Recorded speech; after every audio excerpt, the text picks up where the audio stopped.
Good morning dear students. आज हम हमारे 6 सेक्टर का स्टाफिंग का जो टॉपिक है स्टाफिंग प्रोसेस वो करने जा रहे हैं। सो ध्यान दीजिएगा। तो स्टाफिंग फंक्शन एक प्रकार से जो कि मैनेजमेंट प्रोसेस का सबसे इम्पोर्टेंट फंक्शन भी माना गया है। यदि टाइमली फुलफिलमेंट कर दी जाती है मैन पावर रिक्वायरमेंट कहाँ पे ऑर्गेनाइजेशन के अंदर, तो सक्सेसफुली क्या है बिजनेस ऑपरेट हो सकता है।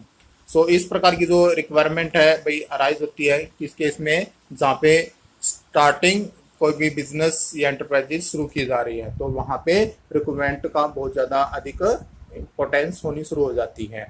सो यदि मैं बात करता हूँ, they may arise as a matter of the need for replacing those who quit retire or transfer or promoted from or are fired from the job. So एक प्रकार से उनके लिए भी क्या है, ये बहुत अधिक मैटर करता है स्टाफिंग का, जो किसी प्रकार से किसी ऑर्गेनाइजेशन को छोड़ देते हैं, रिटायर हो जाते हैं, ट्रांसफर कर दिए जाते हैं, प्रमोट कर दिए जाते हैं या जॉब से भी एक प्रकार से क्या है हटा दिए जाते हैं। सो उस केस में भी क्या है स्टाफिंग रिक्रूटमेंट करना बहुत ज्यादा जरूरी हो जाता है। In any case need for the right person for right job hardly need an over emphasis. भाई बहुत ही कम जहाँ पे नीड होती है, जहाँ पे राइट पर्सन राइट जॉब के लिए भाई किसी शायद ही किसी केस में जाके कंप्लीट होता है। But just as the phrase water water everywhere and not a drop to drink implies that the fact that despite 2/3 of the earth being water drinkable water as a scarce commodity, so may also be said finding the right person for right job। एक प्रकार से क्या है, जिस प्रकार से water तो पूरी धरती पे है लेकिन पीने योग्य पानी 2 से 3% ही है। सो उसी प्रकार से क्या है भाई एम्प्लॉयज तो बहुत सारे हैं रिक्रूटमेंट करने के लिए, लेकिन हार्डली भाई एक प्रकार से क्या है बहुत ही कम हिस्सा होता है जो कि राइट पर्सन राइट जॉब पर मिल जाए, राइट प्लेस पे राइट पर्सन की क्या अपॉइंटमेंट हो जाए। सो जो हम स्टाफिंग प्रोसेस एक प्रकार से मैन पावर रिक्रूटमेंट के माध्यम से किसी प्रोफेशन में ये स्टडी शुरू करते हैं, स्टार्ट करते हैं अंडरस्टैंडिंग करना, जो कि एक प्रकार से आइडेंटिफाई करता है जो potential resources from where it can be met either from within the organisation और आउटसाइड। भाई या तो किसी ऑर्गेनाइजेशन के अंदर ही मिल जाते हैं या भाई जो भी रिक्वायरमेंट रहती है ऑर्गेनाइजेशन को एम्प्लॉयमेंट की, सो या आउटसाइड से या ऑर्गेनाइजेशन के अंदर इसको कोशिश करते हैं भाई फाइंड आउट करने की। So the right person is a scare, there is a need to market the job and the organization to the people। भाई एक प्रकार से क्या ऑर्गेनाइजेशन जो पीपल है एक प्रकार से मार्केट जो जॉब है, और राइट पर्सन क्या है स्केर्स है, क्योंकि लिमिटेड वे में राइट पर्सन राइट जॉब के लिए मिल पाते हैं किसी ऑर्गेनाइजेशन को। सो इसके माध्यम से यदि हम बात करते हैं भाई जहाँ पे कोई भी एक ऑर्गेनाइजेशन है इन even in the situation where a single job vacancy might attract a few hundred of the applicants, there is a challenge of selecting the most appropriate one। Freshly appointed person might need orientation or training to formalize them with the way of the thing are done in an organization, and in a case they have been selected only the basis of academic qualification aptitude for learning, they might need training in specific skill as well एक प्रकार से क्या बताया गया है कि किसी भी ऑर्गेनाइजेशन के लिए जो भी एम्प्लॉय का जो सिलेक्शन होता है वो उसकी वही क्वालिफिकेशन एप्टीट्यूड लर्निंग एप्टीट्यूड के बेस पे होता है, और बाद में क्या है ट्रेनिंग के माध्यम से उसकी स्किल को इम्प्रूव किया जा सकता है। फॉर एग्जाम्पल के लिए जैसे कि आपका बीपीओ है, बिजनेस प्रोसेस आउटसोर्सिंग है, वो एक प्रकार से वर्च्यू रखता है, किस बेस पे वर्च्यू रखता है कि इंग्लिश स्पीकिंग में कैंडिडेट को क्या होना चाहिए, वेल वर्स्ड होना चाहिए, एक्सट्रोवर्ट होना चाहिए, एक प्रकार से स्पेशलिस्ट होना चाहिए। So one need to be trained in the relevant business process telephonic conversation etiquettes as well detection adaption before the actual placement. एक प्रकार से क्या है भाई इंग्लिश जहाँ पे उसकी बेस्ट होगी तो वहाँ पे क्या एम्प्लॉयमेंट को भाई एक प्रकार से बिजनेस प्रोसेस के रिगार्डिंग क्या दी जा सकती है, ट्रेंड किया जा सकता है, उसको टेलीफोन कन्वर्सेशन में समझाया जा सकता है, डिटेक्शन एडेप्शन भाई एक्चुअल प्लेसमेंट से उसके बारे में बताया जा सकता है कि उसका वर्किंग क्राइटेरिया क्या होगा। So employee experience during the orientation and placement from his and her first impression of the organisation. एक प्रकार से क्या है भाई उसी एक्सपीरियंस के दौरान उसी ट्रेनिंग के दौरान एम्प्लॉयज जो क्या है भाई अपना इंप्रेशन क्या ऑर्गेनाइजेशन के अंदर अपना बनाता चला जाता है।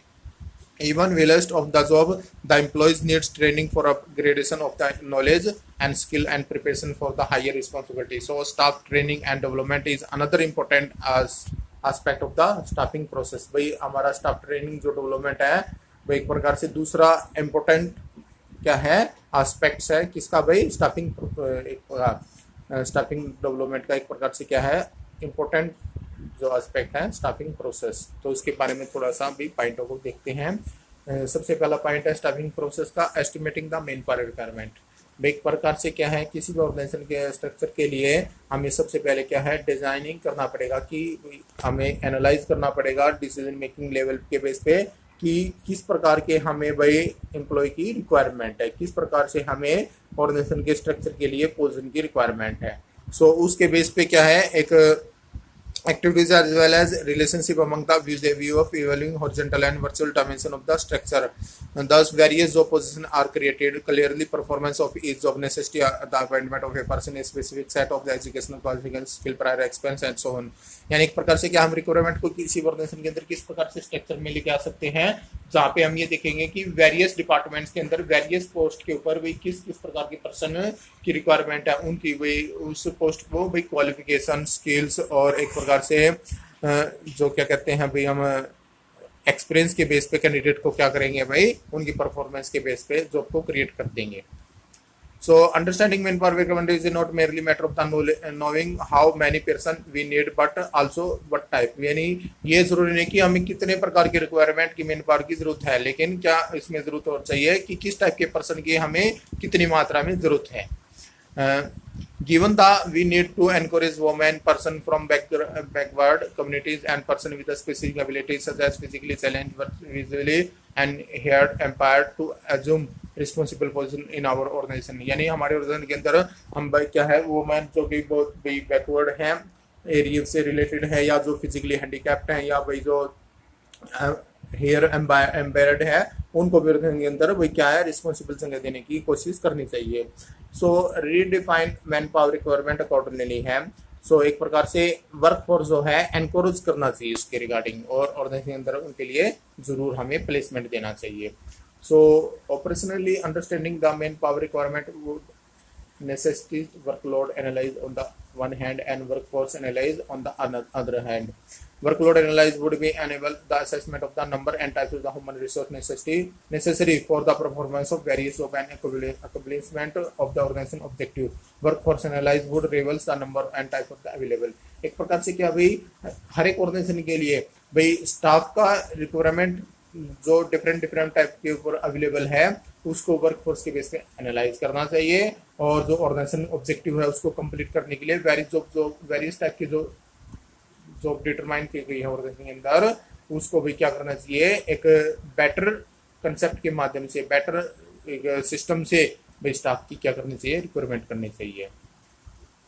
सो एक प्रकार से ये सिचुएशन क्या बताती है, somewhere would necessity employees removal और transfer elsewhere। A situation understanding would necessitate the starting of the requirement process। Before that can be done, it is important to translate the manpower requirement into the specific job description and desirable profile of its occupant, the desired qualification and experience, personally characteristics and so on। एक प्रकार से क्या है भाई यहाँ पे जो भी स्टाफ की रिक्वायरमेंट की प्रोसेस जो रहती है स्टार्टिंग से क्या है भाई किसी भी ऑर्गेनाइजेशन की मैन पावर रिक्वायरमेंट का प्रोसेस हम देख लेते हैं भाई कि किस बेस पे स्टाफ की भाई जो अपॉइंटिंग उनको हमें करनी है, जॉब डिस्क्रिप्शन क्या है और जॉब का जो डिजायरेबल प्रोफाइल किस प्रकार का, ताकि हम क्वालिफिकेशन, एक्सपीरियंस और पर्सनल कैरेक्टरिस्टिक्स के बेस पे उस एम्प्लॉय को रिक्रूटमेंट कर सके। सो इसका दूसरा पॉइंट क्या है भाई हमने क्या फाइंड आउट कर लिया इसमें, हमारा जो स्ट्रक्चर था estimating the man power requirement, यानी एक प्रकार से एस्टिमेट किया कि किसी ऑर्गेनाइजेशन के अंदर एम्प्लॉय को किस प्रकार से भाई रिक्वायरमेंट के बेस पे एस्टिमेट लगाया जा सकता है कि एक्चुअली ऑर्गेनाइजेशन के अंदर किस प्रकार से कितने एम्प्लॉय की रिक्वायरमेंट है। सो दूसरा हम जो पॉइंट भाई एस्टिमेट करने के बाद रिक्रूटमेंट की बारी आती है। रिक्रूटमेंट डिफाइन कर देगा दूसरा जो प्रोसेस है स्टाफिंग का, searching for prospective employees and stimulated them to apply for the jobs in the organisation. एक प्रकार से सर्च करने हैं, प्रोसेस को सर्च किया जाता है कि एम्प्लॉयज के रिगार्डिंग, और उनको अप्लाई जॉब के ऑर्गेनाइजेशन के अंदर अप्लाई करने के लिए कहा जाता है भाई उनको information generated in the process for writing job description and the candidate profile में use for the developing and the situation vacant advertisement. यानी एडवर्टाइजमेंट के माध्यम से जॉब डिस्क्रिप्शन दिया जाता है और कैंडिडेट के प्रोफाइल को उस एप्लीकेशन फॉर्म को भरने के लिए कहा जाता है। The advertisement may be displayed on the factory office gate, else it may be got published in the print media or flashed or electronic media। एक प्रकार से क्या है, जो एडवर्टीजमेंट दी जाती है एम्प्लॉय को रिक्रूटमेंट करने के लिए कि भाई इस ऑर्गेनाइजेशन में या इस टाइप की एंटरप्राइजेज के अंदर ये जॉब वैकेंट है, और उसके बेस पे क्या भाई उस एडवर्टीजमेंट को भाई या तो फैक्ट्री के या ऑफिस के मेन गेट के ऊपर पेस्ट कर दिया जाता है, डिस्प्ले कर दिया जाता है, या पब्लिश करवा दिया जाता है प्रिंट मीडिया या इलेक्ट्रॉनिक मीडिया के अंदर। सो जो कैंडिडेट पोटेंशियल कैंडिडेट और determining the sources of potential candidate हैं, एक large number of requirement available हो जाता है फर्म के पास, जिससे कि वे अपने जो रिक्वायरमेंट हैं उनको जिस जॉब के लिए अपनी पोजीशन वैकेंट थी उसको फिलअप करने का मौका मिल जाता है। So job candidate both internal external sources of requirement में भी एक्सप्लोर्ड। इंटरनल सोर्सेज में used a limited extent for fresh talent and wider choice, external sources are used. भाई इंटरनल में तो क्या ओरिजिन के अंदर ही एम्प्लॉय को क्या सिलेक्ट कर लिया जाता है, लिमिटेड एक्सटेंट होता है, जबकि एक्सटर्नल में आपका भाई बहुत ज्यादा एक्सटर्नल सोर्सेज को वाइडर चॉइस होता है कि उनको भाई टैलेंट और फ्रेश कैंडिडेट को अच्छी प्रकार से रिक्रूटमेंट किया जाए। भाई एस्टिमेट कर दिया मैन पावर को कि कितने पोजीशन की क्या क्या भाई जॉब की रिक्वायरमेंट है, हमने रिक्वायरमेंट कर लिया। उसके बाद थर्ड प्रोसेस आता है हमारा सिलेक्शन। सिलेक्शन एक प्रकार से क्या है, प्रोसेस है क्या करने का, choose the pool of the prospective job candidate develop at the stage of recruitment. जो भी हमने एडवर्टीजमेंट दी थी और जितने भी हमारे पास एप्लीकेशन फॉर्म आए थे उसके बेस पे हम चूज करेंगे, यानी सिलेक्शन करेंगे कैंडिडेट्स का। Even in the case of the highly specialised jobs where the choice space is very narrow, भाई जहाँ पे चॉइस स्पेस वेरी नैरो रहता, बहुत ही कम रहता, तो सिलेक्शन प्रोसेस है वो बहुत ही क्या हो जाता है भाई रिगर्स हो जाता है भाई, बहुत ज़्यादा कठिन उसमें भाई एक प्रकार से सिलेक्शन क्राइटेरिया डिटरमाइन करके चलना पड़ता है ऑर्गेनाइजेशन को। सो क्या इसके दो इंपॉर्टेंट पर्पस हो सकते हैं भाई स्टाफिंग जो सिलेक्शन प्रोसेस के, it ensure that the organisation gets the best among available. भाई एक प्रकार से ऑर्गेनाइजेशन के अंदर क्या इंश्योर करना कि सबसे बेस्ट जो है उनमें से सिलेक्शन करना एम्प्लॉय का।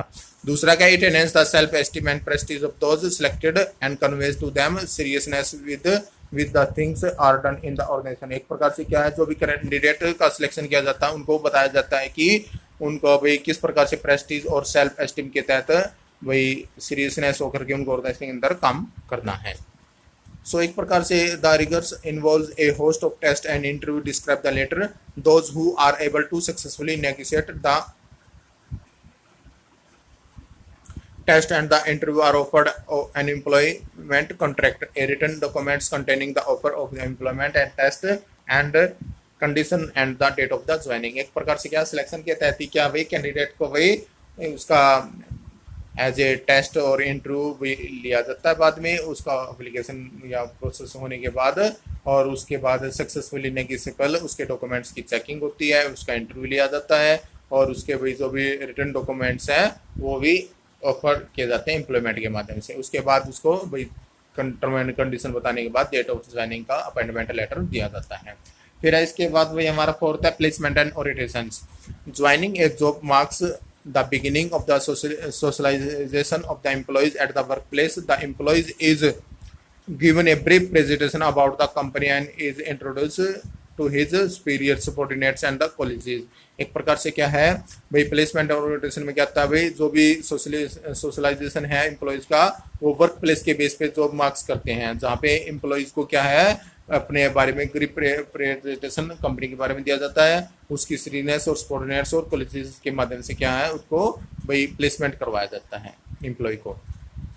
Work place and given chart the job for which he has been selected. The process of familiarization is very actual and may have the lasting impact of the decision to stay and on the his job performance। एक प्रकार से क्या है job orientation के माध्यम से क्या है भाई बहुत सारे एम्प्लॉय को कैंडिडेट्स को क्या किया जाता है भाई सिलेक्ट किया जाता है और उसके बाद उनकी प्लेसमेंट की जाती है। प्लेसमेंट रेफर करेगा एम्प्लॉयज को जो कि occupying the position or post which the person has been selected. भाई प्लेसमेंट क्या एक प्रकार से वो है जहाँ पे जिस पोजीशन के या पोस्ट के ऊपर कैंडिडेट को सिलेक्ट किया गया वो प्लेसमेंट होती है आपकी। उसके बाद नेक्स्ट स्टेप आता है हमारा भाई training and development. What people seek is not simply a job but a career. भाई यहाँ पे क्या है भाई, एक सिंपल जॉब नहीं होती है, कैरियर के बारे में जरूर सोचते हैं, देखते हैं। Everyone must have the opportunity to rise to the top, यानी हर एक किसी को ऊपर जाने की इच्छा रहती है।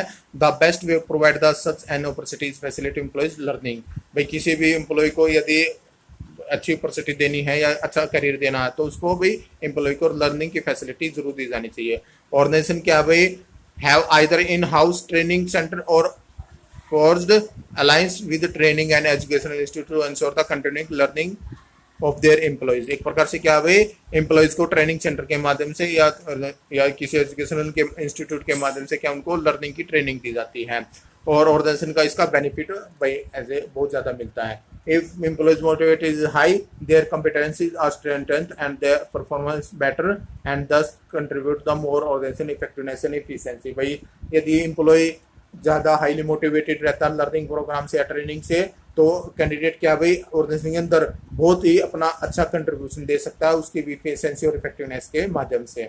Bye offering the opportunity for the career advancement to their member organisation are not only able to attract but also retain the talent people. एक प्रकार से क्या है, ऑर्गेनाइजेशन के मेंबर जो हैं वो किसी भी अपॉर्चुनिटी के कैंडिडेट को ही वही वो नहीं कर सकते हैं, वही इसको ग्रुप नहीं कर सकते हैं। केवल क्या है, ऑर्गेनाइजेशन का जो अट्रैक्ट है ना वही एबल नहीं है, टैलेंट पीपल का रिटेन होना भी बहुत ज्यादा जरूरी है, यानी ऑर्गेनाइजेशन के अंदर टैलेंटेड पीपल का होना बहुत ज्यादा जरूरी है। जैसे कि हम डिस्कस कर चुके हैं, ज्यादातर जो ऑर्गेनाइजेशन है भाई एक प्रकार से अपना अलग से ह्यूमन रिसोर्स डिपार्टमेंट रखते हैं जो कि क्या करता है, अपने स्टाफ की के फंक्शन की केयर करता है, भाई ज्यादा स्टाफिंग केयरिंग करता है। But in the small organisation the line manager is required to perform the all function of the management. लेकिन छोटी संस्थाओं में क्या होता है, ऑर्गेनाइजेशन में क्या होता है, जो लाइन मैनेजर होता है इस ह्यूमन रिसोर्स डेवलपमेंट की बजाय, और जिसके माध्यम से जो मैनेजमेंट के जो फंक्शन है वो सक्सेसफुली डन करता है लाइन मैनेजर। जैसे कि आपके मैनेजमेंट के 5 फंक्शन बताए थे भाई, पहले planning, organising, staffing, directing and controlling. और स्टाफिंग प्रोसेस एक प्रकार से इसमें 3 और मोर स्टेज इंक्लूड की जा सकती है। सो ये आपका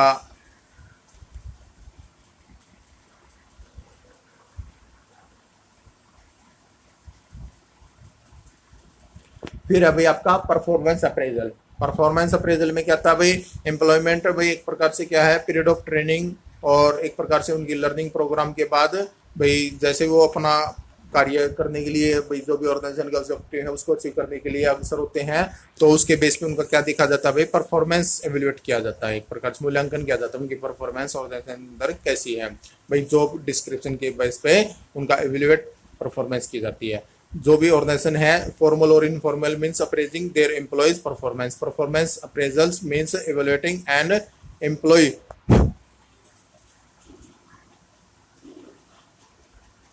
परफॉर्मेंस। एक प्रकार से फॉर्मल और इनफॉर्मल के माध्यम से सभी ऑर्गेनाइजेशन में क्या भाई एम्प्लॉयज की परफॉर्मेंस को जरूर इवैल्यूएट किया जाता है भाई। एम्प्लॉय करंट और past performance against the certain pre determine standard के माध्यम से क्या है उसकी परफॉर्मेंस को जज किया जाता है, प्री डिटरमाइन किया जाता है। और the employees is expected to know what the standard are and the superior is to be provided the employee feedback on his her performance. एक प्रकार से क्या वो एम्प्लॉयज भी क्या अपने फीडबैक के माध्यम से क्या जानना चाहता है कि उसकी परफॉर्मेंस एक्चुअल स्टैंडर्ड परफॉर्मेंस के है ये बराबर है या नहीं है, वो भी जरूर फीडबैक अपनी जानना चाहता है और वो अपने सुपीरियर के माध्यम से ऐसा जान सकता है। इसके बाद नेक्स्ट पॉइंट आपका प्रमोशन एंड करियर प्लानिंग। एक प्रकार से क्या है भाई, all organisation become necessary to address the career related issue and promotional avenue for their employees. यानी हर एक प्रकार की जो ऑर्गेनाइजेशन है उनके लिए जरूरी है कि वो अपने एम्प्लॉयज के करियर और प्रमोशन के लिए क्या है लगातार इनको भाई समझाते रहे। Managers needs to design activities to serve employees long term interest also. एक प्रकार से लॉन्ग टर्म का इंटरेस्ट उनको ऑर्गेनाइजेशन के अंदर जुड़े रखने के लिए क्या उनको लगातार प्रमोशन और करियर प्लानिंग के बारे में समझाना बहुत ज्यादा जरूरी होता है। They must encourage employees to grow and realise their full potential. Promotion and integral part of the people career. एक प्रकार से क्या है, प्रमोशन किसी भी ऑर्गेनाइजेशन का यानी पीपल करियर के लिए इंटरनल पार्ट है, जो कि इंटीग्रल पार्ट है, जो कि लगातार एम्प्लॉय को मोटिवेटेड करता रहता है। They refer to being placed in the position of increased responsibility। ये लगातार क्या है, एम्प्लॉय की रिस्पॉन्सिबिलिटी को इंक्रीज करके चलता है। They actually mean more pay, responsibility and job satisfaction। तो वो क्या है भाई, ज्यादा पे करेंगे, उसको रिस्पॉन्सिबल जॉब सेटिस्फैक्शन से ज्यादा उनको देंगे। इसके बाद है compensation. All organization needs to establish wages and salary plan for their employees। There are various ways to prepare different pay plans depending on the worth on the of the job। एक प्रकार से compensation क्या है, सभी organisation को जरूरत रहती है कि वो प्लान करके एम्प्लॉय को वेजेस और सैलरी को एक प्रकार से अच्छी तरह से पे आउट कर पाए, ताकि वे भाई ज्यादा ज्यादा क्या है, जितना अधिक उनको बेसिकली जॉब के रिगार्डिंग पे प्राइस डिटरमाइन किया जाएगा उसके बेस पे क्या हुआ है, अच्छा से अच्छा कार्य करके दिखाएंगे। Compensation therefore refers to all form of pay or rewards going to employees. एक प्रकार से क्या कंपेंसेशन एम्प्लॉयज को भाई रिवार्ड्स के तौर पे दिया जाता है, जो कि उसको मोटिवेटेड करता है। It may be in the form of direct financial payment like wages, salary, incentive, commission and bonus, and indirect payment like employer paid insurance and vacations।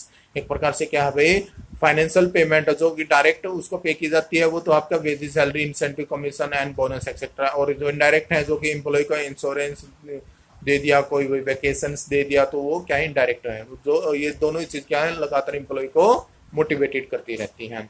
So direct financial payment are two aspect है, time based performance है। A time based plan means salary and wages are paid either daily, weekly or monthly or annually. एक प्रकार से जो direct base पे हम देखते हैं, टाइम बेस पे जो देखते हैं, या तो वही एम्प्लॉय को जो वेजेस है टाइम मंथली दिया जा सकता है, वीकली दिया जा सकता है, या डेली भी पे हो सकते हैं, या एनुअली भी हो सकता है उनका भाई।